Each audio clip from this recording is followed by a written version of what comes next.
My mom and I stood there with our jaws dropped. There was my older sister Janine wrapped up in my stepfather's arms. Their faces were stuck together. Ew! What the? How long has this been going on? My sister and stepdad jumped. Honey, I thought you weren't getting back until tomorrow. Oh, yeah, well, we took an earlier flight. Janine, what's going on here? How could my own daughter do this to me? How long has this been going on? At this point, I ran up to my room because I hate drama. I had no idea this was just the beginning of the craziest part of my life. It kept getting more and more outrageous, but you'll have to stay tuned to find out how. My mom thought she'd hit the jackpot when she met my stepdad. I was about 5 years old when she split up with my real dad, and she was really sad at first, but when she met Roger at a party and they started dating, she became the happiest woman alive. Roger owned an investment firm and a few other businesses. He was filthy rich, and before we knew it, my mom, Janine, and I were living in his mansion. Janine was already 18, but she wasn't about that college life. She just wanted to live like a rich man's daughter for a while. So I grew up rich. Until that week after my 10th birthday. My mom and I had just returned from Disneyland to find Roger and Janine wrapped up in each other's arms. My mom divorced Roger almost immediately, and she still doesn't talk to Janine. I think they live together now, but I'm not sure. My mom and I had to move to a little house in rural Alabama because that was all she owned. Mom, what is this place? It's home now. There's only one room. Where am I supposed to sleep? There's a couch and a bed. Pick one. This was awful. My whole world turned upside down. Imagine living like a princess and suddenly you're stuck in a tiny house and all of your new classmates are teasing you because you're the poorest in town now. My mom had to take 2 jobs to make ends meet. In the morning, she worked at a nursing home, and at night she worked at a diner. Dinner was usually leftovers from the diner because she didn't make much. We could only afford unhealthy foods. I ate fast food almost every day, and I think I became addicted. And sometimes I simply ate when I felt sad or stressed. By the time I was 15, I weighed almost 200 pounds. I didn't care though, because I knew I was awesome regardless of my weight. But one day my mom walked into the living room while I was sitting on the couch eating my second bag of Doritos, and she gasped. "This is getting out of hand, Tammy." "What, Mom? You're massive. I'm signing you up for fat camp right now." "I'm not fat. I'm fabulous." She rolled her eyes and walked away. But 2 days later, she told me that she had signed me up for some virtual fat camp. I'd have to exercise 2 hours a day, and she'd watch me to make sure I did it. I wanted to cry because there's nothing I hate more than exercise. During the first class, I fell flat on the living room floor after my first push-up. "Get up!" "No, Mom, I don't want to do this." The same thing happened the next day, so my mom decided she'd have to try a new strategy. "You're not getting anything to eat unless you complete your full 2 hours of exercise." "What? You can go to prison for that, Mom." "Oh, yeah? Well, report me then. And what do you think will happen to you?" I sighed. I guess she'd won. And this is where it got crazy. After about 10 minutes of exercise, I began to sweat. It was a really gross sensation because I simply wasn't used to that. I rarely ever sweated because I avoided any kind of physical activity. Then, as I continued working out, the drops of sweat fell onto the floor, but instead of dissolving into the carpet, they hardened. Before I knew it, there were many drops of hardened sweat on the floor. "Mom, is that supposed to happen?" "What? Look." I showed her the drops of sweat and picked one up. "No, that is definitely odd. But look at it. It sparkles like a diamond.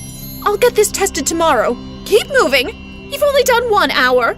I continued exercising, and when I was done, she collected all the sweat particles and went to her second job. After school the next day, she seemed more excited than usual. "Tammy, they're real diamonds!" "That makes no sense, Mom. How can a person sweat diamonds?" "I don't know. I already sold the ones you dropped yesterday. If we keep this up for another week, we can move out of this stupid town and start a new life somewhere else." I felt like I was dreaming. But how ridiculous is life sometimes? The only thing I hated doing was our key out of this horrible small town. The next day, my mom quit her 2 jobs and pulled me out of school. When I got home, there was a new treadmill and stationary bike in the living room. This is school now. You'll have to exercise all day. Mom, no! Okay, fine. I let you take breaks sometimes. For about 3 weeks, I did nothing but eat, sleep, and exercise. And I continued to sweat diamonds each time. It was surreal, but our life was about to change. Big time. After a month, my mom sold our tiny house and we flew to New Hampshire. After a few days of searching for the perfect house, we found one which overlooked the ocean. It was even better than the house we shared with Roger. At this point, my mom gave me a break for a while. We picked my new school, a posh private school for rich kids, and we got to know our neighborhood a bit. On my first day of school, my mom woke me up at 4 in the morning. Mom, what? Why do I need to be up so early? My school is like 10 minutes away. I've got something exciting to show you. She took me to a room downstairs, which was apparently our new in-house gym. It had every single piece of gym equipment imaginable, and they were all for me. Great, huh? You're going to exercise 2 hours every morning and 2 hours every night. That way, we'll be able to maintain our lifestyle and we can ensure our future generations are rich too. Don't you want that for us? I don't even want kids, Mom. Can't you just allow me to be a regular teen? We have enough money saved up by now. No, we don't.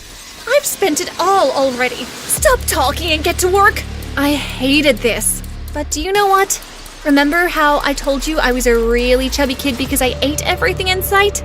All this exercise had transformed me into a total hottie. So a few years later, after I started high school, I was a total boy magnet.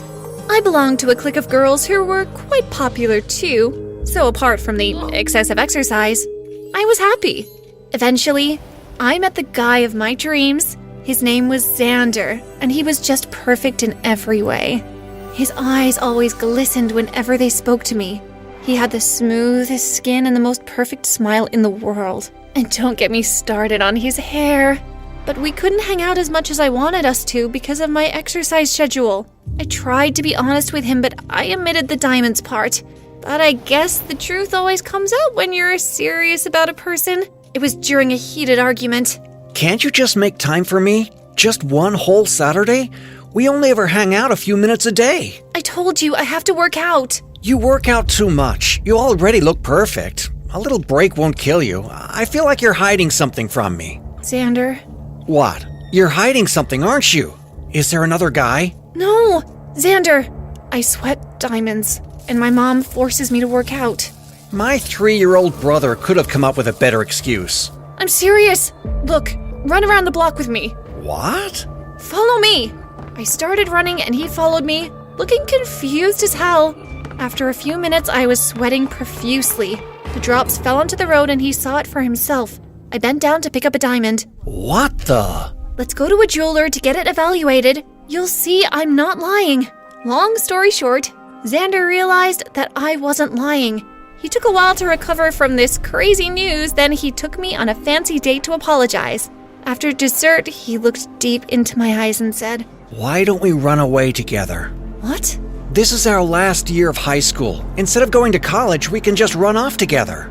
But how will we survive? Hello? He said while showing me the diamond he had kept in his pocket. I know you don't enjoy what your mom is putting you through, and I don't think you're happy. She's just using you. I know, but... If you work out in secret, I could sell some of the diamonds and we could save enough to live a comfortable life away from your mom.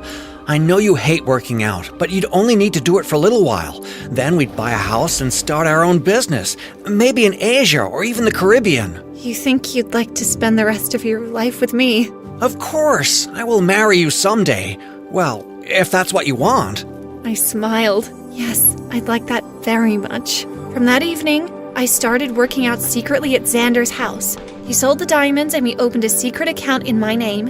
When we had about $2 million saved, I wrote my mom a note, packed a small suitcase and drove off into the night with Xander. We've been traveling the world for now, but we pretend that we're poor backpackers. So far, we've been to Cambodia, India, Nigeria, St. Lucia, Greece, Paris, Australia, South Korea, and Thailand. We're trying to figure out our business ideas, and we're hoping that our travels will inspire us somehow. I still deposit money into my mother's bank account once in a while because I'm not a monster, and I don't want her to starve. She hasn't bothered to contact me, and I appreciate that. She probably has a lot of regrets. Anyway, now I only work out once or twice a week, and I love my life.